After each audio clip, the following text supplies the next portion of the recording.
Bueno, muy buenos días. Para nosotros es un placer contar con la presencia de cada uno de ustedes.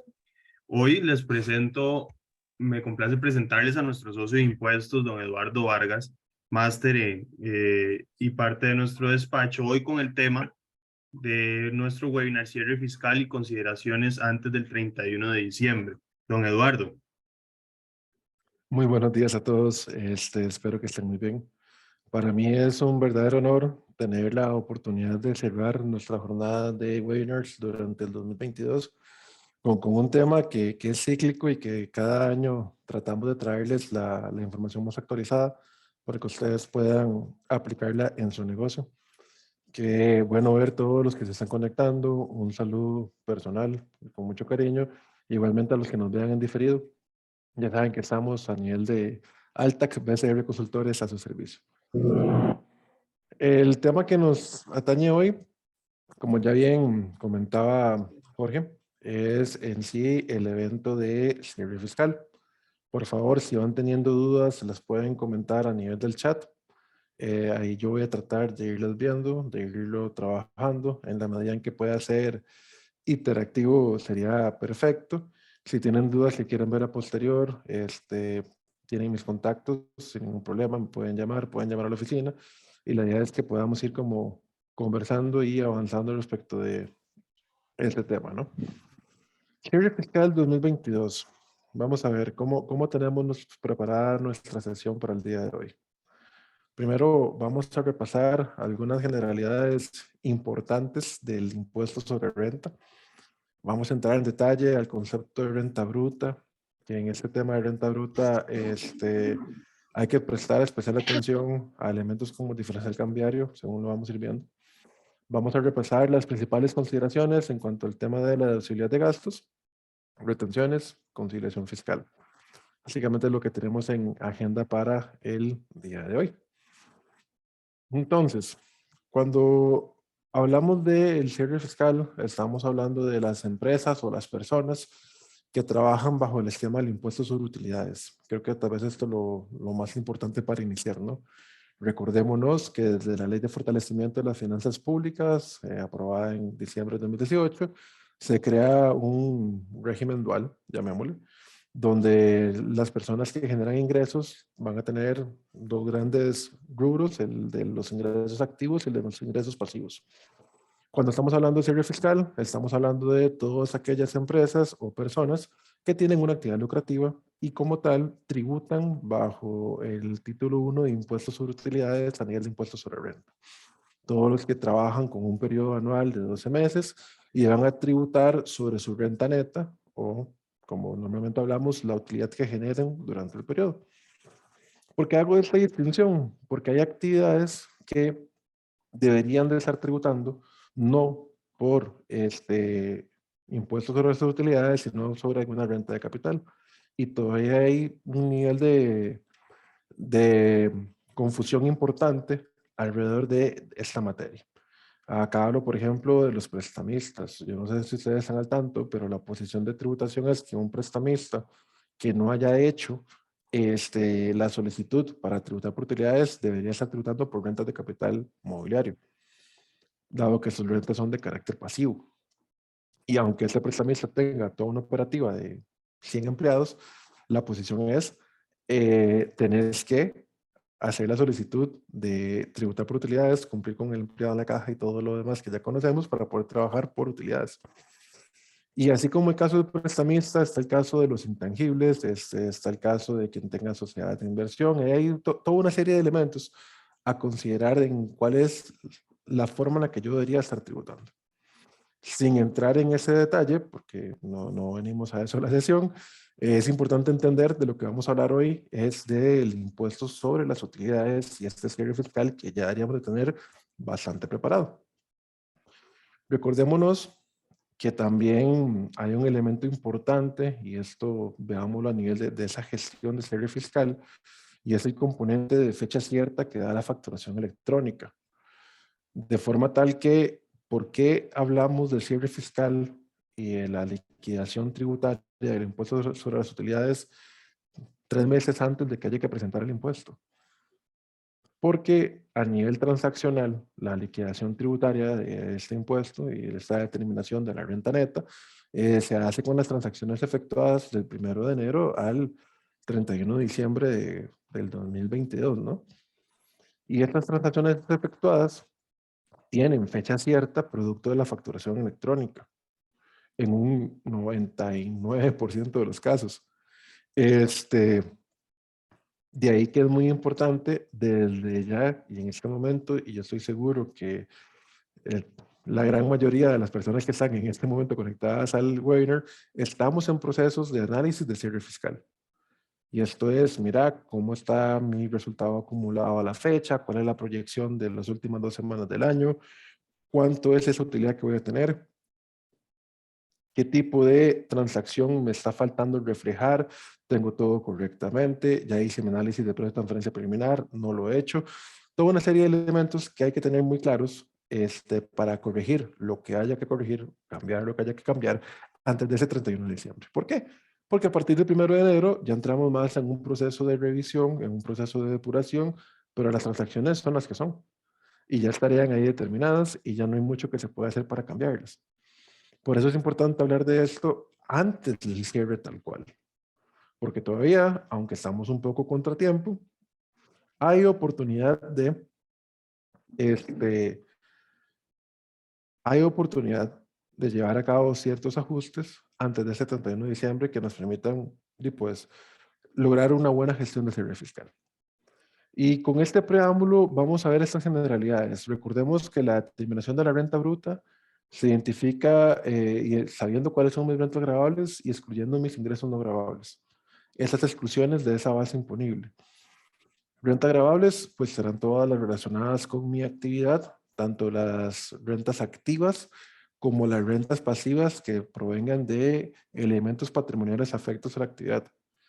Eduardo, en un español más sencillo, por supuesto. Si yo me dedico, por ejemplo, a la prestación de servicios profesionales, como lo hacemos en BCR Consultores, y vendimos una oficina donde desempeñábamos la actividad, la venta de esa oficina, si bien constituye una ganancia de capital, porque el valor que estoy obteniendo por la venta de la oficina lo generan condiciones externas, y eso hace que para mí sea una ganancia de capital, esa ganancia de capital no va a tributar a nivel de la de 162, si somos contadores, sino va a tributar a nivel de la de 101. Esa ganancia de capital, al provenir de un bien afecto a la actividad lucrativa, tiene que integrarse dentro de mis rentas gravables del impuesto sobre utilidades. Este tema tuvo su nivel de duda y confusión durante el tiempo. Yo creería que ya la mayoría lo tienen bastante más claro, pero tiene que ver con el concepto de integración de rentas. Entonces, cuando yo determino mis ingresos gravables, mis rentas gravables, lo que tengo que tener claro es cuál es mi actividad, cuáles son los ingresos ordinarios de la actividad y cualquier ingreso extraordinario, saber si entra dentro de la categoría no gravable, porque ya tributó por algún otro régimen fiscal, sea ganancias de capital o rentas de capital inmobiliario. Y si no, pues bajo qué criterio va a ser gravable y si tengo que compensarme algo o aplicarme algo que haya pagado actualmente, tenerlo claro para el momento de la liquidación tributaria. Y una vez que yo tengo claro mis ingresos, mi renta neta, empezamos a trabajar en esa determinación mi renta bruta, empezamos a trabajar en esa determinación de la renta neta. La determinación de cuáles de mis gastos son deducibles y cuáles no, cuáles pagos parciales estoy aplicando, qué retenciones tengo a mi favor, qué saldos a favor puedo o no compensar. Esta liquidación anual del IVA que debería estar haciendo en el caso de que tenga derechos proporcionales de acreditación o como comúnmente decimos, aplicamos por rata. Si soy parte de un grupo económico, la valoración a nivel de precio de transferencia, que yo esperaría que ya todos aquellos que les afectan sea un tema resuelto, check, sí, voy a cerrar dentro del rango, y si no, pues todavía hay tiempo de hacer algún tipo de valoración para asegurarnos que cerramos dentro del rango. Y muy importante, particularmente por este comportamiento atípico que hemos tenido esta semana, bueno, durante este mes, el tema del diferencial cambiario. Yo no sé si ustedes han venido siguiendo el, no sé si han venido siguiendo lo que es el tratamiento, perdón, el tipo de cambio. No sé si han venido siguiendo lo que es la evolución del tipo de cambio en estos días, pero el tipo de cambio bajó por debajo de los 600 colones. Y eso creo que para la gran mayoría de todos que tengan una posición neta deudora en moneda extranjera, lo que les va a generar es una ganancia por diferencial cambiario, ganancia que es gravable. Y pues no estábamos preparados para que bajara a ese nivel, a ese punto. No obstante, ya bajó y es poco probable que se recupere, por así decirlo, de aquí al 31 de diciembre. Y entonces, ¿qué vamos a hacer respecto a esa ganancia? ¿La tenemos mapeada? ¿No la tenemos mapeada? ¿Cuánto impacta monetariamente esa liquidación tributaria? Porque esos efectos por diferencial cambiario son parte de mi determinación de la renta bruta. Si son ingresos y si son gastos deducibles. Entonces también es parte de lo que sí o sí tenemos que sentarnos hoy o mañana a revisar en cuanto a nuestra operación, ¿no? Por acá tenemos, bueno, saludos a doña Maritza, muchas gracias. Una consulta de doña Flora Elizondo, que nos pregunta que si un contribuyente no hizo el aporte a su pensión y lo quiere hacer en este momento por el monto anual que le permite la ley para rebajarlo, ¿lo puede hacer en un solo rubro anual? Doña Flora, el contribuyente, me imagino, es profesional independiente. Nada más corrobóreme ese dato, por favor. Ok, no, si es empleado no puede. Si es empleado, la determinación del impuesto al salario es mensual, conforme se va recibiendo, y el 10% se determina con ese mensual que va recibiendo. Si fuera independiente, ahí es otra historia. Ok, pero vamos a ver, cuando hablo de independiente me refiero a una persona física en condición de independiente ante tributación.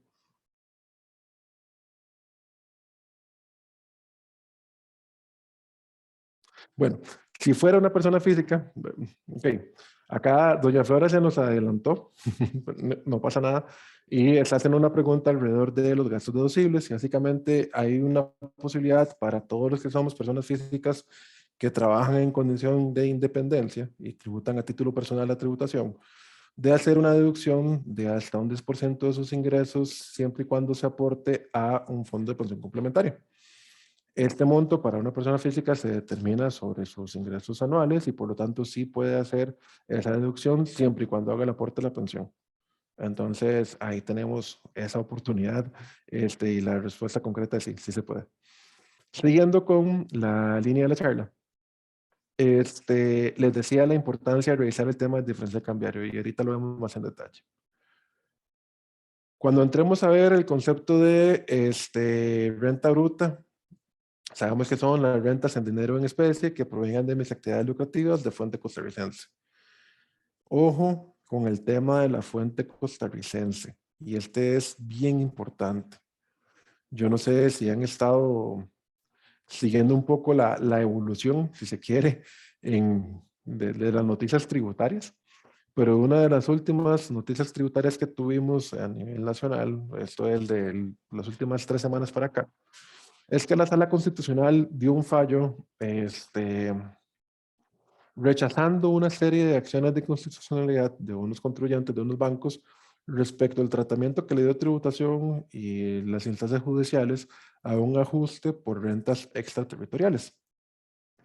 Para decirlo sencillo, ellos tenían fondos invertidos en el extranjero, los fondos invertidos en el extranjero generaran intereses, esos intereses ellos los estaban declarando localmente como intereses no sujetos por ser extraterritoriales.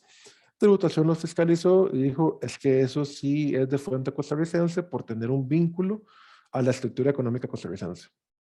Este es un concepto que tributación se ha inventado y no hay otra explicación más que esa, pero el problema es que tributación se lo inventa y la sede judicial se lo avala.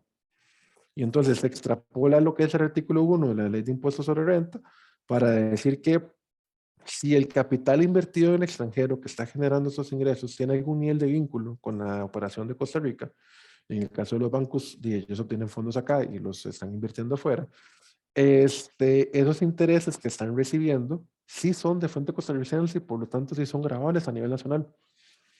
Y por esa posición de tributación avalada por las instancias judiciales, lo que tenemos es una renta mundial de facto. Esto es bien importante que le prestemos atención, particularmente si tenemos algún nivel de ingreso extraterritorial en nuestras operaciones. Porque a como se aplica a nivel de inversiones, también se va a aplicar a nivel de servicios, a nivel de comercio. Dado que este concepto etéreo de vinculación a la estructura económica costarricense es sumamente amplio. Entonces, ¿qué sucede? Hablamos de fuente costarricense, hablamos de una renta territorial a nivel de ley, pero a nivel práctico, ya la jurisprudencia es tal que se ha avalado judicialmente esa extrapolación a una renta mundial. Ojo con esa parte. ¿Y qué fue lo que pasó a nivel de la Sala Constitucional? Que en este caso los bancos, presentaron acciones de inconstitucionalidad por violación al principio de reserva de ley. ¿Qué significa eso? Que están diciéndole a la Sala Constitucional, tenemos un problema. Ni tributación ni las instancias judiciales están apegándose a lo que dice la ley y están disponiendo algo distinto al artículo 1 de la Ley de Impuestos sobre Renta, que es sumamente claro. Y la Sala Constitucional rechazó casi que por mayoría absoluta esas acciones. Solo un magistrado se votó en contra de rechazarlas, pues, o a favor de aceptarlas. Y por lo tanto, nuestra renta bruta a hoy para este cierre fiscal, y ojo que esto podría aplicarse en anteriores también, tiene que considerar todos esos ingresos extraterritoriales que normalmente estábamos manejando como no gravables, como si fueran gravables, según esa posición. Esto es sumamente delicado, es de mucho cuidado. No sé cuántos de los que están conectados en este momento tienen ingresos extraterritoriales, sea de carácter activo o pasivo, pero si están en esa condición, y venían trabajando ese ingreso como si fueran los sujetos, hay que sentarse a revisarlo con lupa. A sentarse a revisarlo con lupa para probablemente concluir va a estar sujeto a efectos de tributación y ya tenemos jurisprudencia vinculante al respecto que al menos nos da cierto nivel de certidumbre, aunque el gran problema es que es contrario a lo que dice la ley, el reglamento y el reglamento como tal, ¿no? Pero bueno, primer punto importantísimo respecto a esa renta bruta, ahorita tenemos una renta mundial de facto. Solo para que tengan claro que sigue en ese tema, lo que se está pidiendo es que la Asamblea Legislativa haga una interpretación auténtica de ese artículo 1 de la ley y que determine desde la Asamblea si existe o no este concepto de vinculación a la estructura económica costarricense o si nos apogamos estrictamente a que solo lo territorial va a tributar y lo extraterritorial no debería tributar. Pero en renta bruta, estos son uno de los principales elementos que tenemos que tener debidamente revisados y aclarados.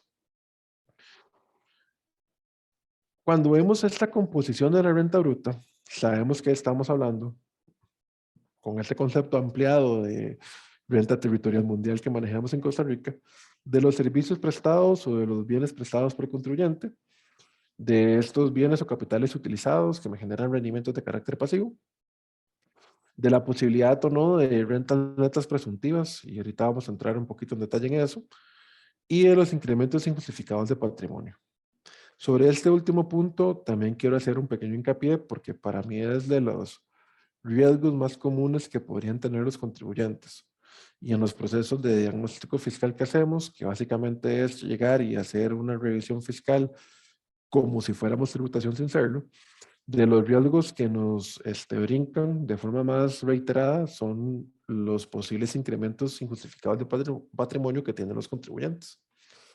¿Dónde vamos a ver estos incrementos injustificados de patrimonio? Lo interesante es que no se ven a nivel de resultados, se ven a nivel de balance de situación.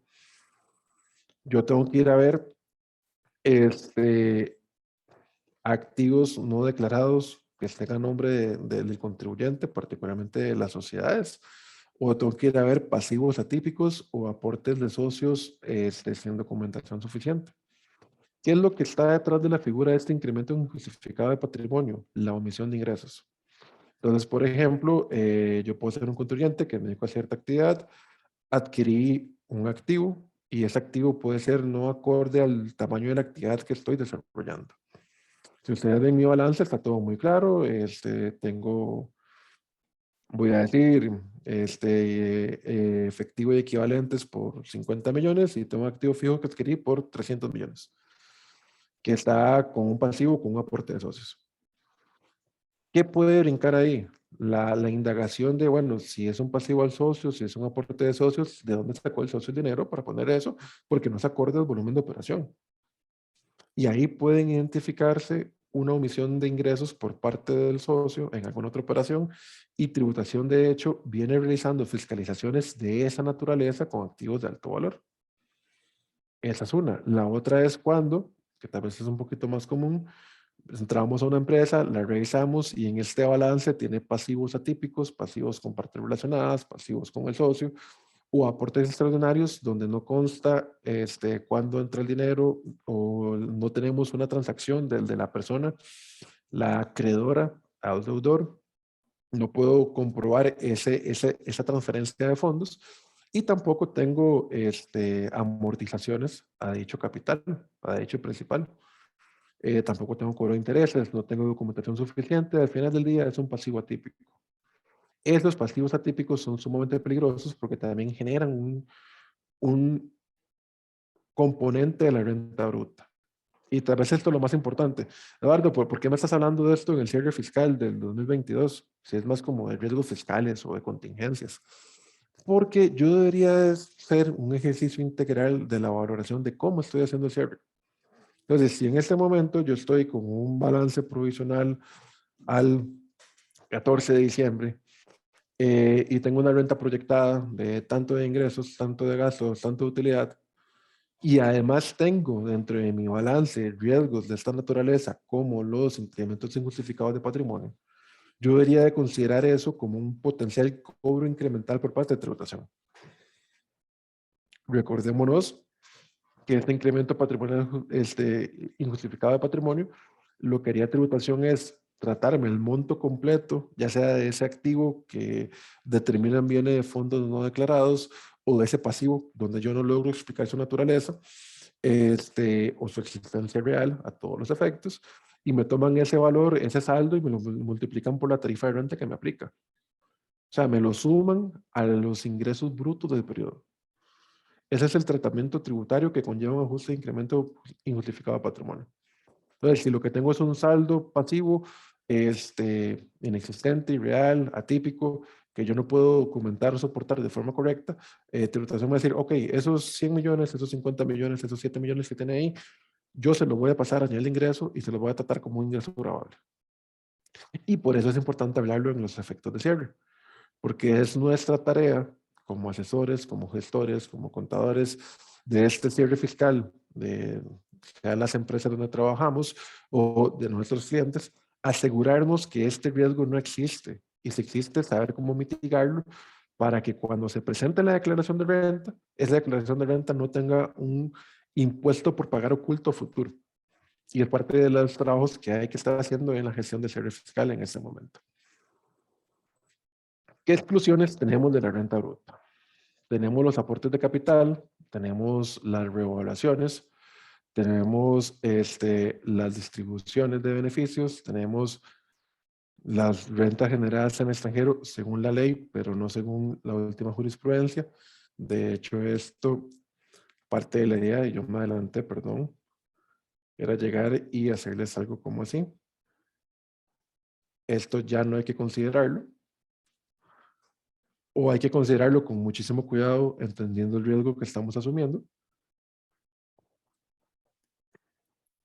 Las ganancias de capital inmobiliario que ya que correspondan al capítulo 11, que no sean de bienes que estén asociados a la actividad lucrativa, herencias, legados, bienes, la premios de la lotería, donaciones, que recuerden que las donaciones hay todo una tramitología para poderlas recibir o para poderlas dar, y en este caso solo las personas autorizadas a recibir donaciones son las que van a excluirla dentro de esa renta bruta. Y el tema de esta distribución de dividendos, siempre y cuando el beneficiario de esa distribución sea otra sociedad anónima, que tenga además una actividad lucrativa. Esas son como mis exclusiones de renta bruta después de la ley 9635, a efecto del impuesto sobre utilidades. Temas importantes, los aportes de capital. Las cosas van evolucionando, por dicha, y la revisión tributaria que están haciendo actualmente los auditores de tributación está muy enfocada en las pruebas documentales de los fondos tal cual. ¿Qué quiere decir esto? Que no basta con que haya una transacción registrada ni al contable, no basta con que haya un contrato, no basta con que yo logre explicar muy bien una transacción. Siempre tiene que haber un flujo de algún dinero o algún bien de las partes que demuestre una aportación efectiva de capital. Y aquí también hemos notado en las revisiones que hemos hecho durante el año, que hay un riesgo importante en varios de los contribuyentes a nivel nacional. ¿Por qué? Porque las cuentas de aportes de capital, particularmente estas cuentas de aportes extraordinarios, invento a la tica, muy generalizado, se han utilizado de una forma un poco indistinta, casi que como cuentas de ajuste. La posición actual es, está en, uno puede tener patrimonialmente cuentas de aportes extraordinarios, pero debe tener prueba y documentos fehacientes y transacciones donde se vea como A, socio, gira fondos a B, empresa, o A, socio, aporta bienes que sean a su nombre a B, empresa. Y normalmente hay triangulaciones o esquemas más complicados que terminan en el reconocimiento de un aporte de capital de esa naturaleza. Entonces, ojo con eso, que son cuentas de muchísimo cuidado y pueden conllevar lo que les hablaba antes de ese incremento patrimonial no justificado.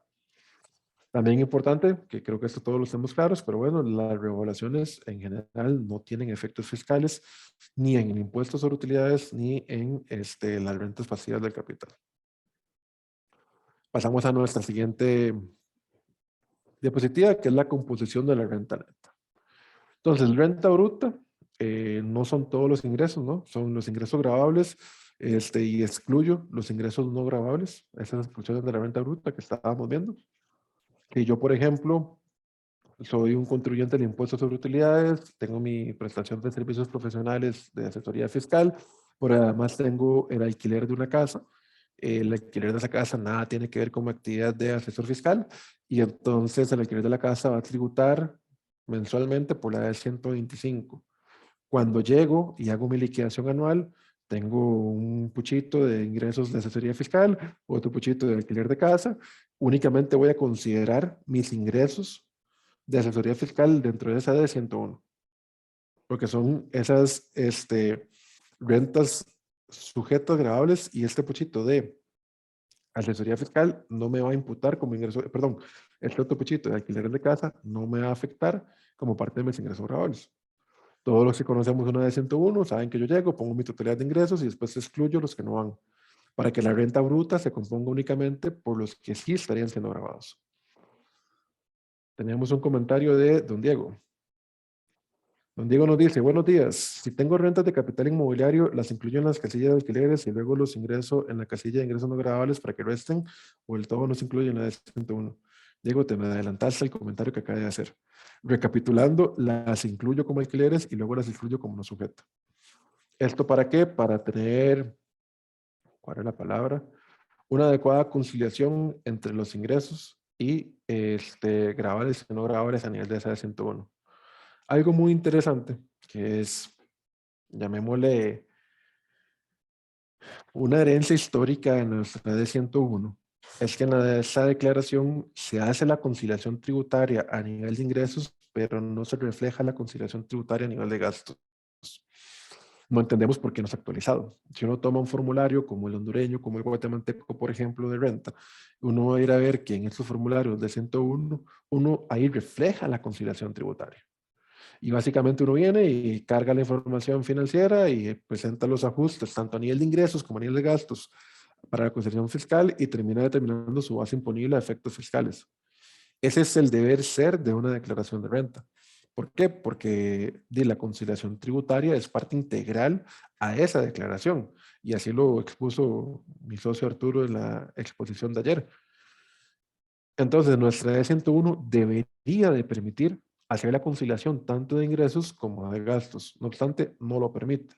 Solo te permite hacer conciliación a nivel de ingresos. Y para eso es este campo que Diego nos recuerda de ingresos no grabables que tiene la declaración. En cambio, no tiene un campo de gastos no deducibles. Debería de tenerlo y debería tenerlo con algún nivel de detalle porque todo eso va generando información de trascendencia tributaria para la administración y que la gestión de control sea cada vez más basada en riesgos.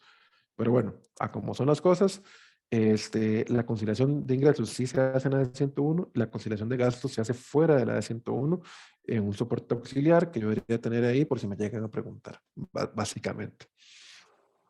Que por cierto también valga decir, ya es costumbre por parte de la administración tributaria, muy buena, en los requerimientos iniciales de información por parte de cuando llegan a revisar, solicitar esta conciliación fiscal. Y dicen de entrada, dame la conciliación fiscal. De hecho, también un aspecto muy positivo que he notado últimamente, te dicen, dame los estados financieros según NIF. Y yo tengo mis estados financieros según NIF, necesariamente voy a tener que tener una conciliación tributaria. Como vimos en el evento de ayer, que ahí está grabado para el que no lo haya visto, con nuestro socio Arturo Baltodano. Perfecto. Seguimos. Entonces, renta bruta, lo que les explicaba, la resta de mis gastos útiles y necesarios, lo que conocemos gastos deducibles, otras erogaciones que sean deducibles de renta, me llevan a mi concepto de renta neta. Y aquí entramos en temas sumamente relevantes que son los comprobantes. Y te los pongo de primeros por el aspecto temporal que les hablaba al inicio de la sesión. Desde que tenemos facturación electrónica, considerar elementos de fecha cierta en nuestras transacciones. Y nuestros comprobantes autorizados para el 99% de las transacciones van a ser la factura electrónica normal, los DUAs de importación, cuando yo me dedique a la importación de bienes, y la factura electrónica de compra para cuando esté haciendo compras locales al régimen simplificado, si no me han hecho factura, o al régimen especial agropecuario. Fuera de eso, localmente no hay otra clase de comprobante. Por supuesto que si es un salario, pues tengo el comprobante de la caja, o sea, acá estamos hablando de transacciones para con terceros, ¿no? No con dependientes. El único escenario que se nos escapa ahorita de esa fecha cierta son las transacciones de compra internacionales de servicios o intangibles que no pasen por una aduana. Que aquí se me activa el tema del, ¿cuál es el término? De la inversión del sujeto pasivo a nivel de la E104, del IVA, de tener que tributar el IVA sobre esa compra y después me lo acredito según la dirección de acreditación y toda esta evolución de lo que debería ser el tratamiento de las compras de servicios internacionales, pero no hay, de momento, la obligación de generar una factura electrónica de compra. Recuerden que eso viene hasta la versión 4 de factura electrónica, que hubo mucho ruido sobre eso a inicio del año, y pasó el año y no se aprobó o no se ha publicado. Y entonces la única transacción internacional que yo tengo hoy que no requiere de esos componentes autorizados es esta de factura electrónica, perdón, de compras internacionales.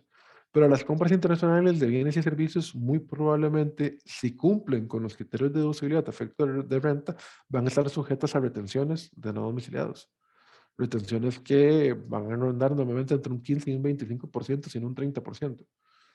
Entonces también hay que tener mucho cuidado en pensar en incluir a futuro compras internacionales por este componente de la retención. Eso es importante que lo tengamos claro. Adicionalmente a lo que estoy diciendo, localmente tenemos gastos por intereses con bancos que tampoco van a requerir factura electrónica. Sí recuerden muy bien que si tengo financiamientos con personas o entidades que no son bancos, ellos sí me tienen que dar factura electrónica. Todavía hoy, empresas, de hecho, bastante más grandes de lo que uno esperaría, no tenían claro que financiamiento con terceros, el tercero tenía que darte comprobantes electrónicos por esos intereses para que esos intereses fueran deducibles para vos. Considerando adicionalmente que entra a regir el tema de la limitación de intereses no bancarios. La grabación de la charla de ayer, estoy muy seguro que la podemos ver publicada en el Facebook de la empresa. Jorge, tal vez si me ayudas con esa consulta, te lo agradezco. Poniendo el link ahí en el chat o algo por el estilo. Que tanto Sí, Mónica... la charla, perdón, no, Eduardo. Vale. La charla está disponible a partir de hoy en nuestro canal de YouTube. Entonces, si gusta, ya les Perfecto. pongo el link para que puedan dirigirse. Buenísimo. Y una vez en el canal están todos los webinars que hemos venido trabajando durante el año. Y entonces los invitamos de una vez a verlos, a dejarnos sus comentarios y así nos motivamos y seguimos trabajando en esta línea. Aspectos importantes. Los comprobantes tal cual tienen que guardarse por 5 años. Y cuando hablamos de comprobantes, estamos hablando de comprobantes electrónicos. Ahí hablamos de el XML. Recuerden que el comprobante en factura electrónica no es el PDF, no es la impresión del PDF, es el XML tal cual. Y ese tenemos que guardarlo por 5 años, es un archivo digital. Y cuando estamos hablando de información del extranjero, que todavía no es electrónica, pues será el comprobante físico de esa información o la impresión que hagamos de la factura que nos envíe el proveedor. Sí, importante, se archiven por 5 años porque esta es la obligación según nuestro Código de Normas y Procedimientos Tributarios. Que no se confunda con la prescripción, que sigue siendo de 4 y de 10 años. ¿Ok? Doña Marcela, qué bueno que nos está compartiendo, participando, nos hace una pregunta. Vamos a ver, una persona física que está inscrita en la actividad de prestamista, ya que percibe ingresos por intereses de un capital personal que presta un tercero, debe estar inscrito en la SOGEF. Se me salió radicalmente del tema, pero con mucho gusto le contestamos. La respuesta es sí. Vamos a ver, recordémonos que desde hace algunos años, voy a decir 2017, 2016, no recuerdo muy bien la fecha, hubo una modificación en la ley de control de lavado, que tiene un nombre grandísimo a nivel nacional. Se crea el artículo 15 bis, 15 ter, y básicamente se regulan las actividades profesionales no financieras designadas para controlar el lavado de dinero. APNFDs, para ser exactos. Cuando yo realizo alguna de esas actividades de las APNFDs, yo entro en un marco regulatorio adicional y es que tengo que estar bajo la supervisión de su jefe para evitar que yo sea un mecanismo o me utilicen como una plataforma de lavado de dinero. Si no cumplo con estas obligaciones, tengo sanciones varias. La más práctica de todas es que en algún momento el banco me va a decir inscríbase en su jefe o le cierro las cuentas, pero también estamos hablando de sanciones monetarias de hasta 100 salarios base por no estar cumpliendo con dicha obligación. Entonces, no es solo un tema de me cierran las cuentas del banco, también es un tema de hasta me pueden llegar a cobrar poco más de 40 millones en multa por no estar cumpliendo con esa obligación. Entonces hay toda una lista de las actividades APNFDs y esa inscripción en su jefe es mandatoria, es obligatoria y entre esas están los prestamistas. Valga decir que no es solo el hecho de inscribirse, es el hecho de inscribirse, el hecho de tener toda una serie de políticas y gestión de riesgos antilavado con los que su cliente, con los que su proveedor, con los que su empleado, y además un sistema de reporteo de transacciones sospechosas o transacciones que superen cierto umbral dentro del mes de forma única o acumulada. ¿A qué voy con esto? Ya la SUGEF para este año está obligando a todas estas APNFDs a reportar sus transacciones o a reportar que no tienen transacciones para reportar. Y entonces, Marcela, si tenés uno de esos casos, te invito a que lo veamos, o cualquier otro que tenga un caso así, veámoslo, porque si hay mucho que hacer, es un trabajo que hay que tomárselo con la seriedad del caso. Y de momento, del otro lado de la acera, muchos prestamistas, muchos agentes de bienes raíces, muchos comisionistas no lo tienen presente y les toca hacer esto. Entonces es importante revisarlo. Doña Flora tiene una pregunta en cuanto a las compras internacionales. Dice que en el caso de las compras internacionales, ejemplo, compras de materiales, donde tengo la orden de compra, el detalle del depósito y la factura de la empresa extranjera y la factura de la empresa nacional a la que se le pagó el envío, ¿es suficiente? No. Vamos a ver. Si estamos hablando de compras de bienes, de mercancías, ese es el término correcto, bienes tangibles, los bienes tangibles pasan por aduana. Entonces, yo requiero sí o sí el DUA a nombre de la empresa por esa importación. Que esto normalmente es un problema cuando yo hago compras por internet, por ejemplo, que las traigo por un courier, donde no tengo un DUA a nombre mío de ese proceso. Esas compras que estaría realizando no serían deducibles para mi operación. Porque el único comprobante válido a efectos de compras internacionales de mercancías es el DUA, tal cual. El DUA donde yo tengo que figurar como el importador de esa transacción o alguna figura de endoso o esas ya un poco más particulares que tenemos en aduanas, donde yo pueda comprobar, uno, que hubo importación, dos, que hay un DUA y tres, que me pertenece a esa mercancía. Pero si no lo tengo, por más que tenga orden de compra, tengo el depósito que estoy haciendo, tengo una factura, tengo el courier, todos esos elementos no son suficientes para proteger la deducibilidad de esa compra que estoy realizando. Y con eso le contestamos a doña Flor. Ok, doña Viviana nos pregunta si una persona física está inscrita en una actividad económica, pero para registrar los activos, como son propiedad, planta de equipo, no tiene respaldos para registrar esas compras, no se debe incluir, de ahí que no tiene derechos a los gastos de depreciaciones. ¿Es así? Sí, es así. La pregunta del millón es, ¿por qué no tiene respaldos para registrar la propiedad, planta del equipo? Habría que verlo porque uno lo que busca es solventar esa situación. Pero básicamente yo no puedo reconocerme tributariamente nada que no pueda comprobar. Entonces, ¿qué me está haciendo falta para poder comprar esa compra de propiedad, planta de equipo y así poder aprovechar esas depreciaciones como parte de mis escudos o gastos deducibles? Creo que por ahí iría un poco el enfoque, Diana. Pero bien, vamos a continuar un poco porque se me está extendiendo un poco la sesión. Entonces, creo que en cuanto a comprobantes estamos bastante claros. Vámonos un segundo a la parte de gastos deducibles tal cual. Recordemos, el artículo 8 de la ley de renta es bastante amplio. Esta es una lista enunciativa, no taxativa. Esto lo hemos visto en otros eventos. ¿Qué quiere decir? Que la lista del artículo 8 no me cierra únicamente a esas opciones como gastos deducibles. Al final del día, todo gasto que sea útil, necesario y pertinente, y además conste con la documentación soporte requerida, va a cumplir el criterio de deducibilidad. Ahí tal vez lo que más cuesta probar es esa pertinencia, pero al final del día es lo que yo siempre me tengo que preguntar. ¿Esto es útil para la generación de rentas? Sí, ¿y cómo? ¿Esto es necesario para la generación de rentas? Sí, ¿y cómo? ¿Y esto es pertinente para la generación de rentas? Sí, ¿y cómo? Yo debería tener esos tres pilares definidos para cada uno de los gastos que voy a reconocer como un gasto deducible. Claramente hay una serie de gastos muy comunes, como los salarios reportados a la caja, alquileres y demás, que no me voy a cuestionar eso. Pero en nuestro ejercicio de revisión de cierre fiscal, siempre van a haber ciertas facturas, ciertos gastos.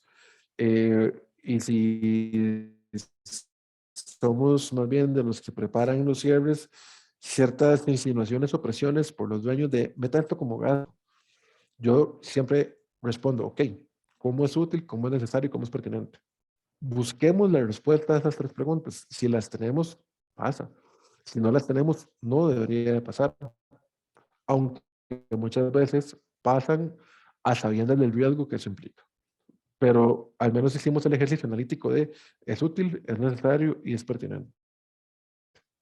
Luego ya vamos con la parte formal, que es la comprobación. Y por último, que esto también he notado mucho en tributación, el pago. ¿Cómo se está pagando ese gasto? Porque sea en este periodo o en periodos siguientes, siempre y cuando quede reflejada la cuenta por pagar, en algún momento tuvo que ser pagado. Porque si no se ha pagado, no es un gasto real. Es como el mindset que se le está dando actualmente a la revisión de los gastos por parte de la tributación. Ok. Entonces,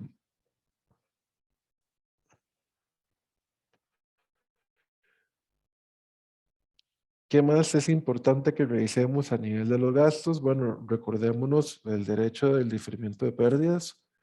Yo esperaría, gracias a Dios, que ya el 2022 haya sido un año de muy buenos resultados para su operación y la de sus clientes, o la de sus empleadores.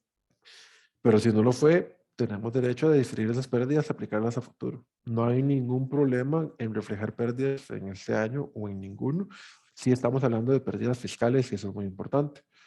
Hubo gente que las declaró en el 2021, hubo gente que las declaró en 2020, ya en 2022 también se pueden declarar si las tengo. Nada más tener en cuenta, y para eso vean el video de ayer, el tratamiento del impuesto de renta diferido, que es la forma correcta de reflejarlo y aplicarme el diferimiento de pérdidas a futuro. Si tuve pérdidas diferidas en periodos anteriores, 2020, 2021, también saber que tengo ese derecho de reconocer ese impuesto de renta diferido y irme aplicando en estos periodos.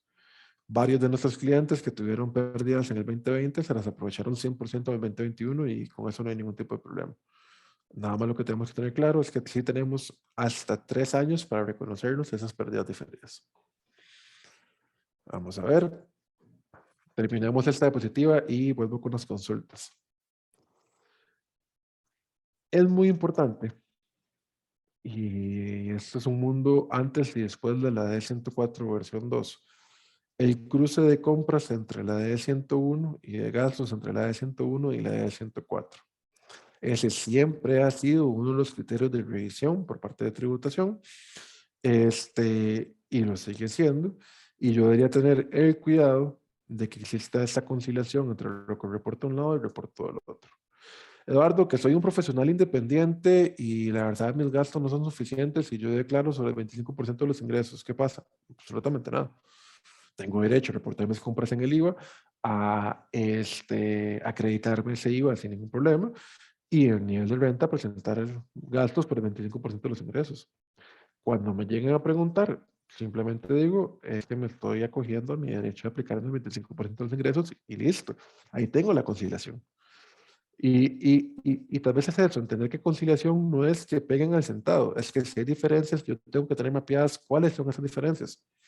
Porque la pregunta de tributación no va a ser tiene una diferencia de tanto, aquí está su ajuste, va a ser, veo una diferencia entre tal y tal, explíqueme a qué se debe esa diferencia. Y si la explicación está debidamente argumentada, documentada además, no va a tener mayor problema en cuanto a eso. Pero sí es muy importante hacer la conciliación. Eso es fundamental. Igual, hacer la conciliación a nivel de la caja, ver que mi gasto por planilla es contable, pegue con el reportado de planillas, que también es una revisión automática, automática no, pero de cajón, que te hacen una revisión fiscal. Tener claridad sobre los criterios de depreciación que venimos aplicando. No deberíamos de acelerar depreciaciones por antojo, no deberíamos de decir depreciación eso de golpe, sino únicamente lo que el reglamento de renta sí me va a permitir. Y muy importante, que en la presentación hablamos únicamente de los gastos depreciables y la generación de rentas, metámosle también ahí los gastos por intereses. Recordémonos que yo tengo que probar la vinculación de un gasto con la generación de rentas variables.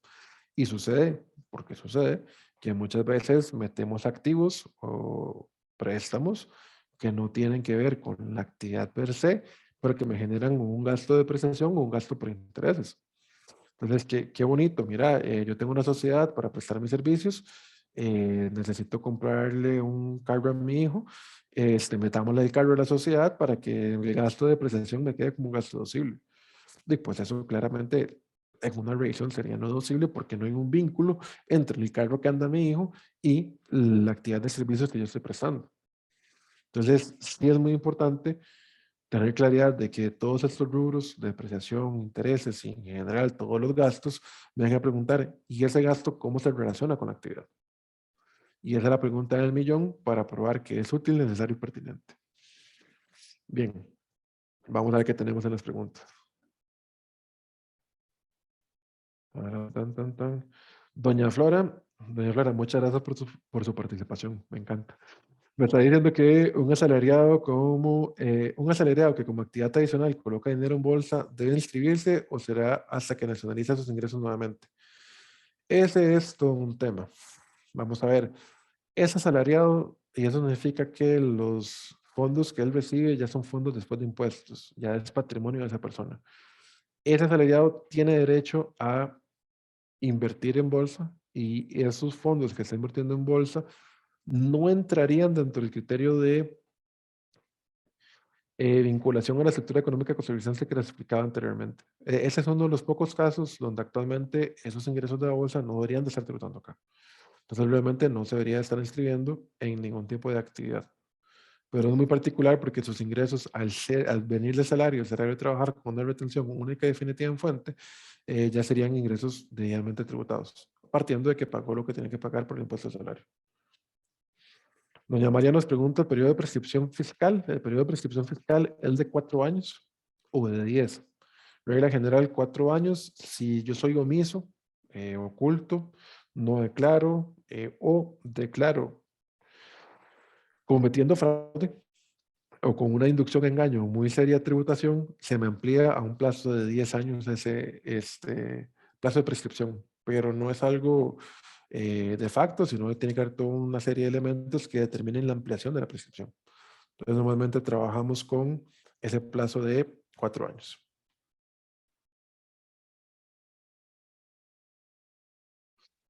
Perfecto. Don Eduardo Quesada nos está diciendo que repitamos el tema de los gastos que se pagan posteriores. Entonces, la ley de renta lo que habla es que un gasto es deducible siempre y cuando se pague en el periodo o quede contabilizado en una cuenta a pagar en el futuro, lo que conocemos normalmente como una cuenta por pagar. Entonces, ¿cuál ha sido el abordaje de tributación? Mira, vos tenés esta serie de gastos reflejados en tu contabilidad, tráigame los comprobantes de pago. Entonces uno le va a decir, sí, claro, de estos 50 gastos, aquí hay 25 comprobantes de pago, y de esos otros 25 gastos, puedes ver cómo conforman, cómo integran el saldo de la cuenta por pagar comercial que tengo en ese periodo que me estás revisando. Pero ahí lo que pasa, don Eduardo, es que tributación normalmente está revisando lo que pasó hace 4 o 3 años. Entonces te van a decir, ok, perfecto. Veo que al cierre del periodo 2018, por ejemplo, 2019, eso estaba por pagar al proveedor. Ya estamos en el 2022. tráigame el comprobante de pago. Ah, si se lo llevo y se lo pagué en el 19, dije, ¿verdad? En el 2020, en el 2021, se lo pagué. Ya comprobé que es una erogación. Pero si hoy, 2022, diciembre, no puedo mostrar un comprobante de pago de una compra del 2019, lo que me van a decir es que esa compra no es cierta, que esa compra es falsa, que esa compra me la inventé y que no puedo probarla porque no la estoy pagando. Y ese es el comentario que estaba haciendo. Ya que estamos hablando de pagos, recordemos una cosa. Los pagos en efectivo superiores a 3 salarios base a un proveedor son no deducibles. Pero este 3 salarios base tiene que verse anualizado, que también hemos visto como aún hoy es muy común el pago en efectivo, y el problema del pago en efectivo es que no tiene prueba de que efectivamente se pagó. Y un recibo de pago no es prueba para efectos tributarios, sino que hay una resolución que nos obliga a utilizar medios electrónicos. Entonces, si yo soy contribuyente del impuesto sobre utilidades y voy a hacer pagos superiores en el año, ojo, es en el año, no se pago, es en el año, superiores a estos 3 salarios base, yo debería hacerlos siempre por un medio electrónico. Transferencia, tarjeta. ¿Para qué? Para que quede debidamente documentado y no tenga problemas en un futuro por deducibilidad. Si estoy pagando en efectivo y el monto supera poco más de 1.200.000, ya ese gasto sería no deducible. Aunque tenga factura, aunque sea útil, necesario, pertinente, aunque tenga hasta fotos de lo que estoy comprando. ¿Por qué? Porque lo hice en efectivo y hay una disposición que me dice que no puede ser en efectivo. Doña Maureen González nos habla que si los gastos de capacitaciones de educación hoy en día es deducible, la respuesta es probablemente no. Tenemos que justificarlo muy bien, útil, necesario y pertinente. ¿Cuál es la vinculación de esa capacitación o de esa educación para la actividad que tengo? ¿Cómo la justifico con la vinculación de rentas gravables? ¿Cómo defiendo que gracias a esa capacitación estoy o voy a generar rentas? Y si soy una empresa, ¿cómo distingo que eso no es un beneficio particular a un empleado y que debería ser salario? Este, a que si es un beneficio general o un requerimiento del puesto que está desempeñando esa persona. Entonces, depende, como todo en impuestos, pero sí tengo que tener muy bien delimitado las condiciones para que sí sea deducible.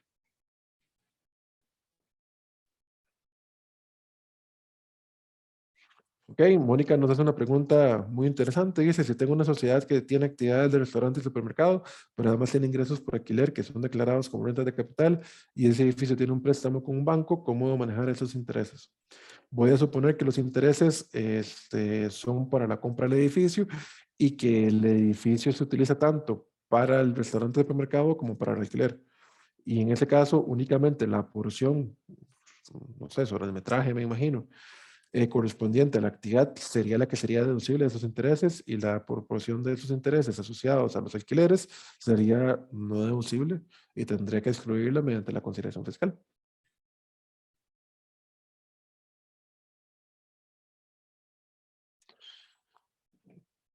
Y por último, don Eduardo me pregunta que aplicando un diferencial cambiario se genera un impuesto de renta diferido por la parte no realizada. No, no, señor. No, no es así. Bien, seguimos porque ya estamos sobre la hora. Entonces, se debe realizar una revisión de la deducibilidad de los gastos incurridos por la empresa. Los gastos de representación, esto es importante tenerlos claros. Antes se hablaba que tenía hasta un porcentaje, ya no existe tal cual cosa como un porcentaje, sino únicamente tengo que probar la vinculación, como les vengo diciendo. Igual el tema de los viáticos, tengo que probar esa vinculación. Gastos de publicidad y promoción, es parte de lo que me considera ese artículo 8. Las donaciones debidamente comprobadas, y esto voy a insistir, tengo que tener un comprobante autorizado para donación y no cualquier persona me lo puede dar. Y también las pérdidas por la destrucción de bienes, siempre y cuando esté debidamente documentada. A nivel de gastos deducibles, recordemos que los gastos por intereses y otros gastos financieros son deducibles para el periodo. Tengo que tener la documentación pertinente para esta deducibilidad, y muy importante, a partir de el 2021 empezamos con las limitaciones a los intereses no bancarios. Ojo, que he visto a un par de colegas hablar de que ya empezamos con la reducción del 30 al 28% del EBITDA, ¿no? De la utilidad tanto de impuestos, intereses y depreciación. Para este periodo todavía aplica el 30%. Ampliando un poco más, para los que no están al tanto de lo que estoy hablando, de la Ley de Fortalecimiento de las Finanzas Públicas se introdujo una limitación a los intereses no bancarios, intereses y gastos financieros equivalentes no bancarios, en el impuesto sobre utilidades. Entonces lo que te dice es, bueno, vamos, usted puede deducirse intereses que sean no bancarios, sí, claro, pero hasta un total del 30% de su utilidad antes de los intereses de depreciación y amortización. Entonces yo llego, saco mi estado financiero, hago la determinación fiscal de este WAIDA, le digo, ok, esta es mi utilidad antes de quitar impuestos, antes de quitar intereses, antes de quitar depreciación y amortización. Utilidad que se sobreentiende fiscal, ¿no? ¿Cuánto es el 30% de eso? No sé, 1 millón, 2 millones, 3 millones. Pues bueno, ese monto va a ser el máximo que me puedo deducir por intereses no bancarios. Este rubro de 30%, que es con el que empezamos, va a terminar siendo un 20% en el tiempo. Y la redacción de la interpretación del transitorio es confusa. Entonces, muchos piensan que ya para este periodo vamos con un 28 y muchos creen que seguimos al 30. Por dicha, esto fue uno de los temas que en el 2020 aclaró tributación. Y tributación nos aclaraba que la siguiente es la tabla que aplica para la evolución de ese porcentaje de deducibilidad. Básicamente nos decía que el primer periodo se entendía como en 2020 y la ley lo que dice es que el primer periodo no hay limitación a los intereses, que por los próximos 2 periodos, que sería el 2021 y el 2022, va a ser de un 30%, y que a partir de ahí, periodo 2023, el próximo año, empezamos a bajar en un 2% por año. Entonces, el 28% no aplica para este periodo, aplica para el periodo siguiente. Este periodo, la limitación, la cerramos con el 30%. Esto lo pueden ver en el oficio del DGT 1591-2020. Es hasta el periodo 2027, donde ya trabajamos la limitación del 20%, para que la tengamos ahí todos claros. Bien, viendo un poco el tema del diferencial cambiario y cómo considerarlo dentro de la declaración. Vamos a ver, tenemos 2 tipos de efectos cambiarios. Tenemos el efecto cambiario realizado y el efecto cambiario por revaluación. Nosotros somos el criterio de que ambos tienen efectos fiscales. ¿Por qué? Porque eso es lo que dice la ley de renta post-reforma de forma clarísima en su determinación de renta bruta, artículo 8, y es lo que establece el reglamento de renta en el artículo 8 y 8 bis. A hoy, la posición de tributación está un poco confusa, llamémosle. Recuerden que había un criterio institucional que luego se declaró ilegal. De hecho, actualmente la tributación como tal y algunos personeros están demandados por el tema de ese criterio institucional a nivel de tipo de cambio. Y entonces hay como un tipo de abstención de opinión de cuál va a ser el tratamiento que se le va a dar. Pero siempre ha sido nuestro consejo, y así hemos sido consecuentes del cambio de la reforma fiscal, a tratar los efectos por diferencial cambiarios, tanto los reales como los de evaluación con efectos fiscales. Cuando tenemos el efecto real, en el momento en que yo estoy pagando o recuperando el importe de esa transacción en moneda extranjera, ¿no? Si tengo una venta en moneda extranjera el día de hoy y me la pagan el día de mañana, pues el tipo de cambio de hoy y su valoración en colones es distinta mañana, y eso me va a generar un ingreso o un gasto dependiendo si el tipo de cambio subió o bajó. Si el tipo de cambio subió de hoy a mañana, pues tendré un mayor valor en colones que el que tuve al momento de facturar, y eso me genera un ingreso por diferencia de cambio real. Si más bien el tipo de cambio baja, como es un activo, voy a tener una pérdida por diferencia de cambiario efectuado. A nivel de pasivo, la lógica es inversa, ¿no? Si tengo una deuda que adquirí hoy y la pago mañana y el tipo de cambio sube, pues tendré un gasto. Y si el tipo de cambio baja, pues tendré un ingreso. ¿Por qué? Porque la deuda me costó menos colones de lo que me hubiese costado ayer, que fue cuando la reconocí. Y ahí voy transaccionalmente reconociendo esos efectos por diferencial. Muy importante siempre el tipo de cambio de venta del Banco Central de Costa Rica a la fecha en que realizó la transacción, punto número 1. Y segundo, cuál es el tipo de cambio de venta del Banco Central de Costa Rica, ningún otro banco, Banco Central de Costa Rica, al momento en que se percibe ese ingreso o se realiza el pago del pasivo. Y siempre al final del periodo tengo que reflejar una reexpresión de mis valores producto de la revaluación de los saldos que mantengan en moneda extranjera, tanto a nivel de activos como de pasivos. Ese segundo efecto no realizado del diferencial cambiario es gravable o es deducible. Y es el que hacíamos referencia al inicio de la sesión, cuando les hablábamos de que el tipo de cambio bajó un montón y probablemente muchos tengamos ingresos por diferencial que tratar. Cosas importantes acá, que no están en la presentación. El reglamento de renta hace referencia a que la tenencia de moneda extranjera, y esto es cuentas bancarias en dólares o en euros, la mera tenencia tal cual, los efectos por revaluación no tienen efectos fiscales. O sea, si yo empecé el año en una cuenta con $100,000 y termino el año con una cuenta de los mismos $100,000, no importa cuál sea el efecto por revaluación, que tengo que calcularlo como parte de la práctica contable, ese efecto no tiene efecto fiscal, por tratarse de, por así decirlo, los mismos dólares. Pero si yo tomo esos dólares, los meto en un certificado a plazo, en ese momento sí hay, aunque el certificado sea en dólares, un efecto por diferencial cambiario. Y si ese certificado por diferencial cambiario se me vence durante el periodo, en el momento en que los mismos $100,000 pasan del certificado por diferencial a la cuenta en dólares, también hay diferencial cambiario. Y sí tiene efectos fiscales. O el simple hecho de tener el instrumento de inversión en dólares, pues ahí sí tendría que reconocer ese diferencial cambiario. Entonces, todo esto se los digo para que si tenemos un sistema contable que nos calcula el tema diferencial de forma automática, tengamos mucho cuidado de que no esté incluyendo ahí los efectos por la variación en las cuentas, los fondos líquidos disponibles de moneda extranjera. Muy bien.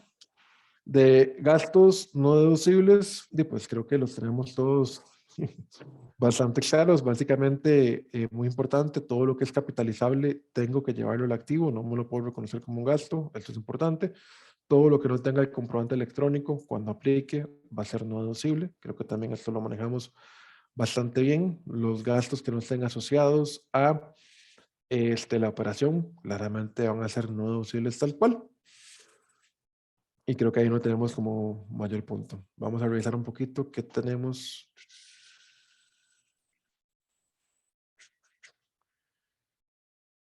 Y más bien vamos a ver qué tenemos en preguntas, si no para ir cerrando por acá.